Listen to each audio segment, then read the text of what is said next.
Hello friends, आपका स्वागत है हमारे इस यूट्यूब चैनल पर। दोस्तों, आज मैं आपके लिए लेकर आया हूँ बीएड सेकेंड ईयर का जो फोर्थ पेपर आपको जो 13 तारीख को होना है। तो दोस्तों, उसके मैं आपके लिए कुछ 50 पॉइंट्स लेकर आया हूँ। जी हाँ दोस्तों, इन 50 पॉइंट में आपका पूरा पेपर कवर हो गया है।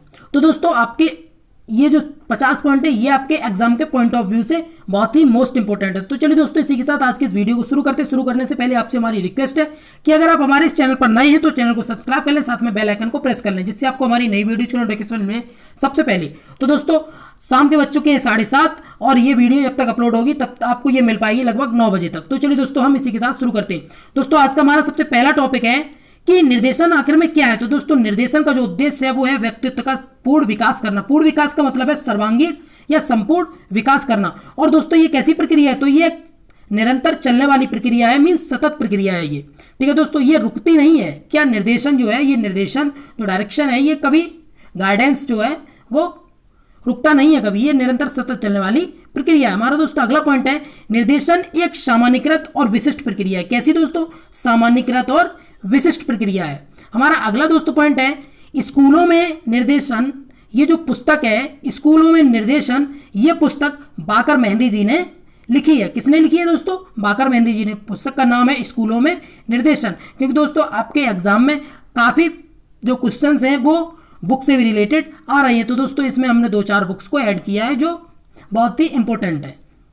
दोस्तों, हमारा अगला जो पॉइंट है वो पॉइंट है हमारा कि निर्देशन के सिद्धांत। तो दोस्तों, निर्देशन के जो सिद्धांत हैं वो क्रो एंड क्रो ने 14 सिद्धांत बताए हैं दोस्तों। लीफीवर और टसेल ने भी 14 सिद्धांत बताए हैं दोस्तों।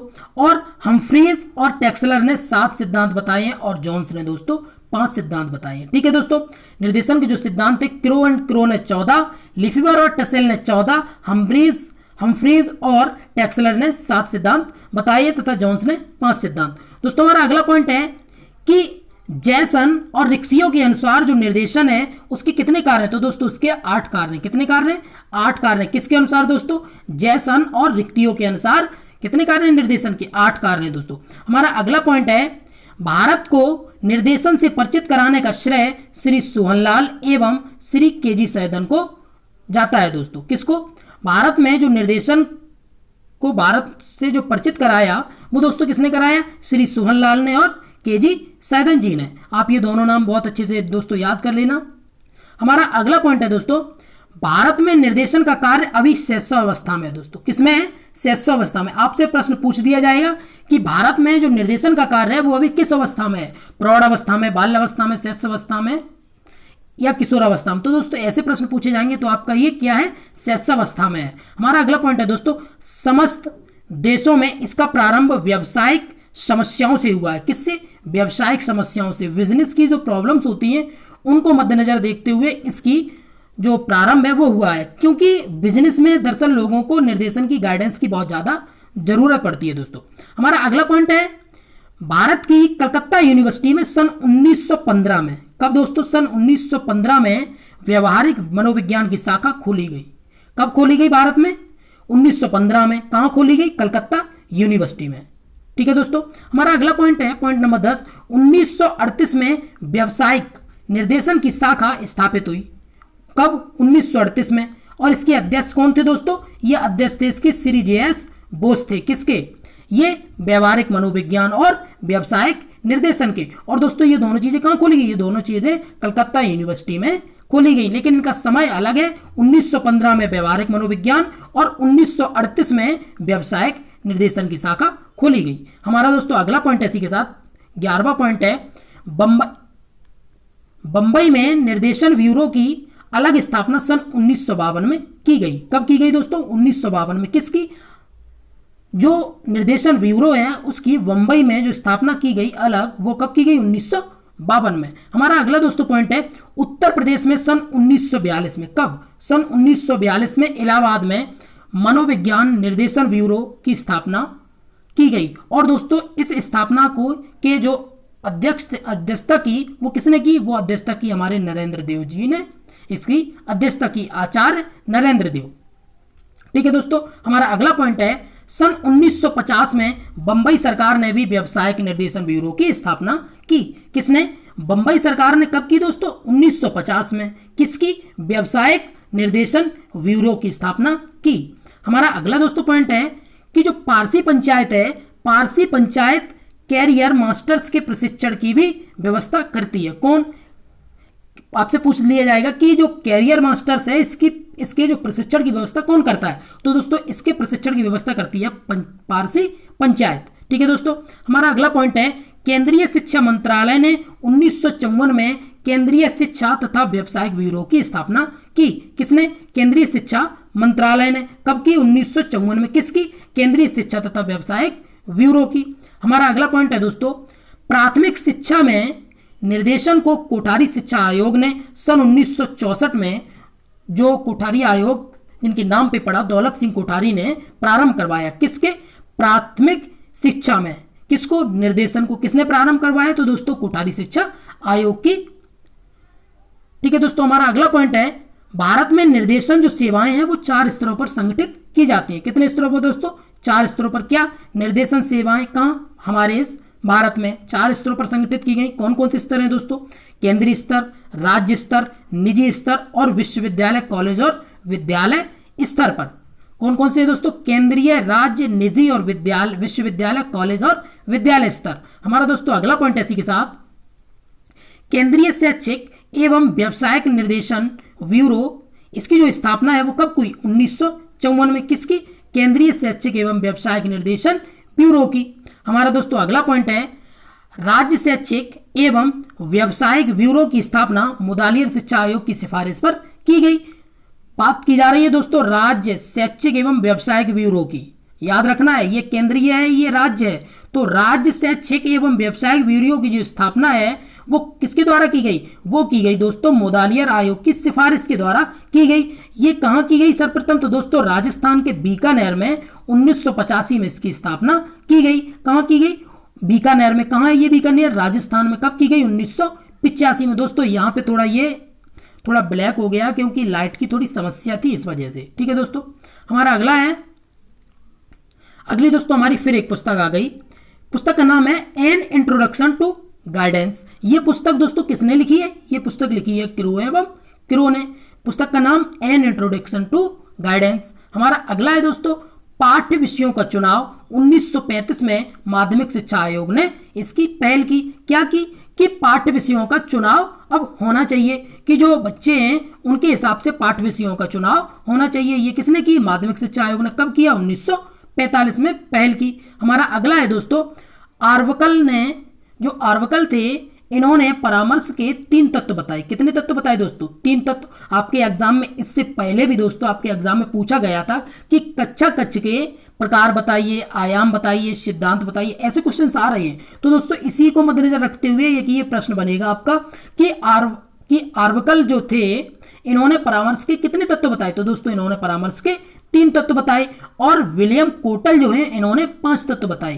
ठीक है दोस्तों, ये दोनों आपको याद करके रखना है। ये किसके? ये दोनों परामर्श के ही हैं। परामर्श के आर्वकल ने 3 तत्व बताए और विलियम कोटल ने 5 तत्व बताए। हमारा अगला पॉइंट है दोस्तों कि परामर्श जो है वो मनोचिकित्सा नहीं है। क्या नहीं है? ये मनोचिकित्सा नहीं है। क्यों नहीं है? क्योंकि मनोचिकित्सा में मानसिक रूप से अस्वस्थ व्यक्तियों का उपचार होता है। किसमें? मनोचिकित्सा में। किसका? जो मानसिक रूप से अस्वस्थ व्यक्ति हैं उनका उपचार होता है। जबकि जो परामर्श होता है, परामर्श में सामान्य व्यक्तियों की निर्णय लेने में सहायता की जाती है। किसकी? जो सामान्य व्यक्ति होते हैं वही तो निर्णय ले पाएंगे। अब जो मानसिक रूप से अस्वस्थ है वो कैसे निर्णय ले पाएगा? तो दोस्तों जो परामर्श है वो मनोचिकित्सा नहीं है। ठीक है, हमारा दोस्तों अगला पॉइंट है, अगला है फिर से आ गया। देखो विलियमसन ने निदेशात्मक, किसके? निदेशात्मक परामर्श के कितने सोपान बताए दोस्तों? 6 सोपान बताए। किसने? विलियमसन ने। किसके? निदेशात्मक परामर्श के कितने सोपान? 6 सोपान बताए। हमारा अगला है दोस्तों रॉजर्स ने अनुदेशीय परामर्श की 3 विशेषताएं बताई हैं। किसने? रॉजर्स ने। किसकी? अनुदेशीय या फिर अनुदेशात्मक परामर्श की कितनी विशेषताएं बताई दोस्तों? 3 विशेषताएं बताई। हम अगला पॉइंट है दोस्तों विलियम स्नाइडर, इन्होंने यही है अनुदेशात्मक परामर्श के 4 प्रमुख अभिग्रह बताए। किसने? विलियम स्नाइडर ने कितने बताए? 4 प्रमुख अभिग्रह। हमारा अगला है दोस्तों, निर्देशात्मक परामर्श उपबोधक केंद्रित तथा अनुदेशात्मक परामर्श उपबोध केंद्रित है। क्या है दोस्तों, जो हमारा निर्देशात्मक परामर्श है ये उपबोधक केंद्रित है। कौन सा है ये, उपबोधक केंद्रक, तथा अनुदेशात्मक जो है परामर्श ये उपबोध केंद्रित है। कौन सा है ये, उपबोध केंद्रक। हमारा अगला है दोस्तों, जो संग्रही परामर्श है उसके जन्मदाता कौन है। बात आ जाए कि संग्रही परामर्श, तो दोस्तों इसके जन्मदाता हैं एफ.सी. यॉर्न। कौन है दोस्तों, एफ.सी. यॉर्न। हमारा अगला है दोस्तों, पॉइंट नंबर 30 है दोस्तों, प्रतिभावान जो बालक हैं वो कौन होते हैं। तो ऐसे बालकों को प्रतिभावान बालक माना जाता है जिनकी बुद्धिलब्धि दोस्तों कितनी हो, 120 से ऊपर हो। ऐसे बालक क्या कहलाते हैं, प्रतिभावान बालक कहलाते हैं। आपसे पूछ लिया जाएगा कि प्रतिभावान बालक की बुद्धिलब्धि कितनी होती है, तो दोस्तों वो होती है 120 से ऊपर। या फिर आपको दे दिया जाएगा कि 120, 125, 128, 119, इस तरीके से आपसे पूछ लिया जाएगा और कहा जाएगा कि इनमें से प्रतिभावान बालक की बुद्धिलब्धि नहीं है, तो दोस्तों हमें 119 लगाना होगा। हमारा अगला है दोस्तों, किरो ने प्रतिभावान बालक को 2 प्रकार बताए हैं। किसके, प्रतिभावान बालक के, किसने, किरो ने। हमारा अगला है दोस्तों, जो मंद अधिगमकर्ता की जो बुद्धिलब्धि है वो 76 से 89 के मध्य होती है। 76 से 89 के मध्य होती है। 76 से 89 के बीच में होती है। किसकी, मंद अधिगमकर्ता की क्या, बुद्धिलब्धि। हमारा अगला है दोस्तों, मंद जो अधिगम करता है उसके कितने प्रकार होते हैं, तो उसके 2 प्रकार होते हैं दोस्तों। कितने, 2 प्रकार। आपसे पूछ लिया जाएगा कि मंद अधिगम करता जो है उसके कितने प्रकार हैं, तो 2 प्रकार हैं। कौन कौन से, एक है पृथक व्यवस्था चाहने वाले बालक, कैसी, जो अलग अपनी व्यवस्था चाहना चाहते हैं, और एक है समन्वित सामान्य व्यवस्था द्वारा सेवित बालक। तो दोस्तों क्या है, 2 प्रकार बताए किसने, मंद अधिगमकर्ता के 2 प्रकार होते हैं। हमारा अगला है दोस्तों, पिछड़ा बालक। आखिर में पिछड़े बालक कौन बालक होते हैं, तो दोस्तों पिछड़े बालक वे बालक हैं जो अपनी ही आयु के अन्य साथियों के समान गति से आगे नहीं बढ़ पाते। इनकी निष्पत्ति लब्धि 85 से कम होती है। किसकी, पिछड़े बालक की। दोस्तों आपसे पूछ लिया जाएगा कि पिछड़े बालक का जो निष्पत्ति लब्धि है उसका फॉर्मूला बताइए, उसका सूत्र बताइए। तो दोस्तों उसका सूत्र होता है निष्पत्ति लब्धि इक्वल टू बराबर शैक्षिक आयु बटे वास्तविक आयु इंटू 100। ये हमारा क्या होता है, फॉर्मूला होता है किसका, ये होता है हमारा निष्पत्ति लब्धि का। और निष्पत्ति लब्धि ये किसमें लगती है, पिछड़े बालक में ही होती है, क्योंकि इनकी जो निष्पत्ति लब्धि है वो लगभग 85 से कम होती है। हमारा अगला दोस्तों पॉइंट है, विद्यालय में 2 प्रकार के पिछड़े बालक पाए जाते हैं। आपसे पूछ लिया जाएगा कि जो विद्यालय हैं उसमें जो पिछड़े बालक हैं उनके कितने प्रकार हैं, तो दोस्तों उनके 2 प्रकार हैं। कौन कौन से, एक होते हैं सामान्य पिछड़े बालक। सामान्य पिछड़े बालक कौन से होते हैं, जो सभी विषयों में पीछे होते हैं। किसमें, सभी विषयों में, उन्हें कोई सा विषय समझ में अच्छे से नहीं आता है। और कुछ होते हैं विशिष्ट पिछड़े बालक। विशिष्ट पिछड़े बालक कौन से होते हैं, 1 या 2 विषयों में अपनी आयु के अन्य साथियों के साथ नहीं चल पा रहे हैं। वे छात्र आते हैं दोस्तों जो 1 या 2 विषयों में जो उनकी आयु के जो छात्र हैं उनके साथ जो नहीं चल पा रहे, उन्हें बोलते हैं विशिष्ट पिछड़े बालक। हमारा दोस्तों अगला पॉइंट है समूह के प्रकार। बात करते हैं कि समूह के प्रकार कितने होते हैं। तो दोस्तों समूह के जो प्रकार हैं वो लेस्टर एफ बार्ड ने समूह के 2 प्रकार बताए। किसने, लेस्टर एफ बार्ड ने। कौन कौन से, एक बताया ऐच्छिक समूह और एक बताया अनिवार्य समूह। दोस्तों यहां से आपको समूह के जो प्रकार हैं वो कितने हैं, 2 प्रकार हैं। ये किसने बताए, ये बताए हमें लेस्टर एफ बार्ड ने बताए। कितने प्रकार, 2 प्रकार। कौन कौन से, ऐच्छिक और अनिवार्य समूह। ऐच्छिक समूह कौन कौन से होते हैं दोस्तों, ऐच्छिक समूह वो हैं कि उन समूहों को हम ऐच्छिक समूह कहते हैं जो हम अपने मन से अपनी इच्छा अनुसार समूह को ग्रहण करते हैं। जैसे दोस्तों कोई व्यक्ति राजनीति में जाता है तो वो अपनी इच्छा अनुसार जाता है, किसी खेल समूह में जाता है तो वो अपनी इच्छा अनुसार जाता है। कुछ होते हैं दोस्तों अनिवार्य समूह। ये अनिवार्य समूह है, ये आपको ऑटोमेटिक ही मिलते हैं। जैसे कि आपको परिवार है, आपकी जाति है, आपका लिंग है कि आप पुरुष हैं या महिला हैं, ये तो अनिवार्य समूह है। ये समूह आपके अनिवार्य है। हमारा दोस्तों अगला है कि गिलिन ने समूह को 6 भागों में बांटा है। दोस्तों किसने, गिलिन ने। पूछ लिया जाएगा कि समूह को 6 भागों में किसने बांटा है, तो दोस्तों गिलिन ने बांटा है। किसको, समूह को 6 भागों में। कौन कौन से 6 भाग हैं दोस्तों, हम देख लेते हैं। रक्त संबंधी होते हैं, जो रक्त संबंधी का मतलब है कि परिवार के या जाति के। दूसरे होते हैं शारीरिक विशेषताओं से युक्त समूह, जैसे कि आयु है, प्रजाति है। क्षेत्रीय समूह मतलब राज्य या राष्ट्र। अस्थिर समूह जैसे भीड़ या फिर श्रोता समूह। स्थायी समूह जैसे कि ग्रामीण या फिर पड़ोसी या फिर कस्बे। सांस्कृतिक समूह आर्थिक और धार्मिक। तो दोस्तों बात करते हैं गिलिन की, तो गिलिन ने कितने बताए? 6 समूह, 6 भागों में बांटा है किसको? समूह को। वो 6 भाग हमारे ये हैं: रक्त संबंधी, शारीरिक विशेषताओं, क्षेत्रीय संबंधी, अस्थिर, स्थायी और सांस्कृतिक। हमारा दोस्तों अगला पॉइंट इसी के साथ में 36 पॉइंट है दोस्तों। समूह से हमारा तात्पर्य व्यक्तियों से किसी भी ऐसे संग्रह से है जो सामाजिक संबंध के द्वारा एक दूसरे के समीप रहे। ये कौन कह रहा है? ये कह रहे हैं मैकाइवर एवं पेज ने कहा है। मैकाइवर एवं पेज ने क्या कहा है कि समूह से हमारा तात्पर्य व्यक्तियों से किसी भी ऐसे संग्रह से है जो सामाजिक संबंध के द्वारा एक दूसरे के समीप रहे हैं।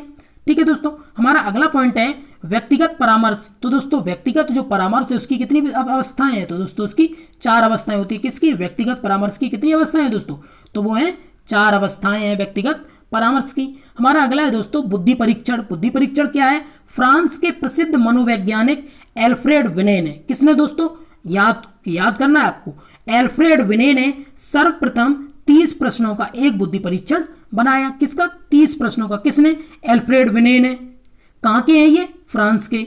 आपसे पूछ लिया जाएगा दोस्तों, ऐसे ही आपका फर्स्ट पेपर में पूछा था कि जो फोटोस्टेट का आविष्कार है वो कहाँ हुआ? तो दोस्तों आपको करना था कि फ्रांस में। ऐसे ही आपका पूछा गया था, सॉरी फर्स्ट पेपर का मतलब है कि सेकंड पेपर में आपका पूछा गया था कि जो शैक्षिक विज्ञान है उसकी शुरुआत कहाँ से हुई? तो दोस्तों उसकी शुरुआत यूएसए से हुई थी। तो ऐसे क्वेश्चंस आपके एग्जाम में पूछे जा रहे हैं। ठीक है, हमारा दोस्तों अगला पॉइंट है 1916 में स्टैनफोर्ड विश्वविद्यालय में टर्मन द्वारा इसमें संशोधन करने के कारण इसका नाम स्टैनफोर्ड विनी टेस्ट रखा गया। किसका? ये जो मशीन है इसका स्टैनफोर्ड विनी टेस्ट रखा गया। हमारा दोस्तों अगला है कि 1937 में मेरिल ने टर्मन की सहायता से 90 प्रश्नों का टेस्ट बनाया और इसका नाम टर्मन मेरिल स्केल रखा गया। आपसे पूछ लिया जाएगा कि 1937 में कौन सा बना? तो टर्मन मेरिल स्केल। और 1916 में तो स्टैनफोर्ड विनी टेस्ट।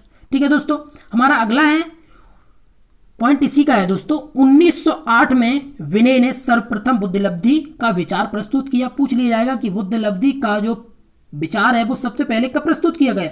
तो 1908 में प्रस्तुत किया गया। और दोस्तों टर्मैन ने विनय के मानसिक आयु के विचार को स्वीकारा और इसी स्वीकार के आधार पर टर्मैन ने एक सूत्र दिया। सूत्र क्या होता है दोस्तों? IQ मीन्स बुद्धिलब्धि बराबर मानसिक आयु इंटू 100 अपॉन वास्तविक आयु। इसका दोस्तों क्या है कि आपसे एक सवाल दे दिया जाएगा जिसमें पूछा जाएगा कि एक व्यक्ति है उसकी जो मानसिक आयु है वो उसकी 30 है और उसकी जो वास्तविक आयु है वो दरअसल में उसकी 50 साल है। तो इसकी बुद्धिलब्धि ज्ञात कीजिए। तो दोस्तों हम इसी फॉर्मूले से उसकी बुद्धिलब्धि को ज्ञात कर सकते हैं। हमारा दोस्तों अगला पॉइंट है रुचि। आखिर में बात जानते हैं दोस्तों रुचि होता क्या है। रुचि को अंग्रेजी भाषा में इंटरेस्ट कहते हैं। क्या कहते हैं दोस्तों? इंटरेस्ट कहते हैं। किसमें? अंग्रेजी भाषा में। अब करते हैं कि इंटरेस्ट जो शब्द है ये लैटिन भाषा के इंट्रेसिस से बना है। किससे बना दोस्तों? इंट्रेसिस से बना है ये। और दोस्तों जिसका अर्थ होता है इसके कारण पार्थक्य। क्या होता है इसका अर्थ? इसके कारण पार्थक्य। हमारा दोस्तों अगला है रुचि किसी प्रवृत्ति का गत्यात्मक पहलू है। ये किसने कहा? ये ड्राइवर कह रहे हैं। ड्राइवर को हम ड्राइवर से याद कर सकते हैं दोस्तों। ये ड्राइवर है तो ड्राइवर क्या करेगा? ड्राइवर कोई वाहन चलाएगा तो उसमें गति होगी। अगर गति होगी तो दोस्तों जाहिर सी बात है कि उसका कैसा पहलू होगा? गत्यात्मक पहलू होगा। तो रुचि किसी प्रवृत्ति का गत्यात्मक पहलू है। ये किसने कहा? ये ड्राइवर ने कहा। ड्राइवर कह रहे हैं तो दोस्तों हम इसी से इसको रिलेट कर लेंगे कि जो ड्राइवर है तो वो गाड़ी चलाते हैं तो उसकी गति बनती है मतलब गत्यात्मक। ठीक है, हमारा दोस्तों अगला है रुचियों के प्रकार। तो रुचियों के जो प्रकार हैं वो दोस्तों कितने हैं जानते हैं हम। रुचियों के जो सुपर ने रुचि के 2 निम्नलिखित प्रकारों में बांटा है। किसने? सुपर ने। किसको? रुचि को। तो वो 2 प्रकार कौन कौन से हैं? एक होता है दोस्तों अभिव्यक्त रुचि और एक होता है प्रदर्शित रुचि। ये किसने बांटा? सुपर ने। हमारा दोस्तों अगला पॉइंट इसी के साथ 45 पॉइंट है हान तथा मैकलन ने रुचियों के 3 प्रकार बताए। किसने? हान तथा मैकलन ने। किसके? रुचियों के कितने प्रकार? 3 प्रकार। कौन कौन से? अभिव्यक्त रुचि, प्रेक्षित रुचि और मापित रुचि। ठीक है दोस्तों, हमारा अगला पॉइंट है, भारत में 1956 में इलाहाबाद मनोवैज्ञानिक ब्यूरो ने सर्वप्रथम कूडर रुचि पत्र के आधार पर एक व्यवसायिक रुचि पत्र का निर्माण किया। किसका? एक व्यवसायिक रुचि पत्र का निर्माण किया। किसने? यह किया इलाहाबाद मनोवैज्ञानिक ब्यूरो ने। कब किया? 1956 में। ठीक है दोस्तों, हमारा अगला पॉइंट है, अभिवृत्ति परीक्षण जिसे हम एटीट्यूड टेस्ट बोलते हैं, ये सन 1927 में थर्स्टन ने सर्वप्रथम अभिवृत्ति मापन का कार्य प्रारंभ किया। किसने किया दोस्तों? थर्स्टन ने। कब किया? 1927 में। हमारा दोस्तों अगला है 48 पॉइंट है दोस्तों, योग निर्धारण विधि किसने दी? लिकर्ट ने। अब हमें ये विधियां थोड़ी याद करनी है दोस्तों, ये भी हमारी विधि अभिवृत्ति को मापन की विधियां हैं, तो हम इनको देख लेते हैं एक बार। योग निर्धारण जो विधि है ये लिकर्ट ने दी। स्केलोग्राम विधि है ये गटमैन ने दी। और क्रमबद्ध अंतर विधि जो है वो दोस्तों हमें 1937 में थर्स्टन ने दी। किसने दी? 1937 में थर्स्टन ने दी। और विभेदकारता जो विधि है ये 1948 में एडवर्ड्स तथा किलपैट्रिक ने दी। किसने? एडवर्ड्स तथा किलपैट्रिक ने दी। कब दी? 1948 में। हमारा दोस्तों अगला है सिमेंटिक डिफरेंशियल स्केल, ये कब? 1952 में। किसने दी? ऑसगुड ने दी। ऑसगुड ने दी। ठीक है दोस्तों, हमारा अगला है कि जुंग महोदय ने व्यक्तित्व के कितने प्रकार बताए? तो दोस्तों जुंग महोदय ने व्यक्तित्व के 3 प्रकार बताए। कौन कौन से? अंतर्मुखी, बहुमुखी और मध्यमुखी। कौन कौन से? अंतर्मुखी, बहुमुखी और मध्यमुखी। किसने बताई? जुंग ने। किसके? व्यक्तित्व के। हमारा दोस्तों अगला और लास्ट है कि स्ट्रॉन्ग ने रुचि मापन के क्षेत्र में विशेष कार्य किया। आपसे पूछ लिया जाएगा कि रुचि मापन में विशेष कार्य किसने किया रुचि मापन के क्षेत्र में? तो दोस्तों वो किसने किया? स्ट्रॉन्ग ने। दोस्तों इसी के साथ हमारे आज के ये सारे पॉइंट्स समाप्त होते हैं। दोस्तों आपको अगर इसका PDF चाहिए तो आप हमें टेलीग्राम पे फॉलो कर सकते हैं, मैं इसको वहाँ अपलोड कर दूंगा। दोस्तों अगर आप हमारे चैनल पर नए हैं तो चैनल को सब्सक्राइब कर लें। और दोस्तों आपको वीडियो कैसी लगी आप हमें कमेंट सेक्शन में ज़रूर बताएं। अगर आपने अभी तक वीडियो को लाइक नहीं किया है तो दोस्तों अब वीडियो को लाइक कर दीजिए, क्योंकि इस वीडियो से आपको कल के पेपर में बहुत हेल्प मिलने वाली। तो चलिए दोस्तों हम मिलते हैं नेक्स्ट वीडियो में, तब तक के लिए नमस्कार, बाय बाय एंड दोस्तों कल के लिए बेस्ट ऑफ लक।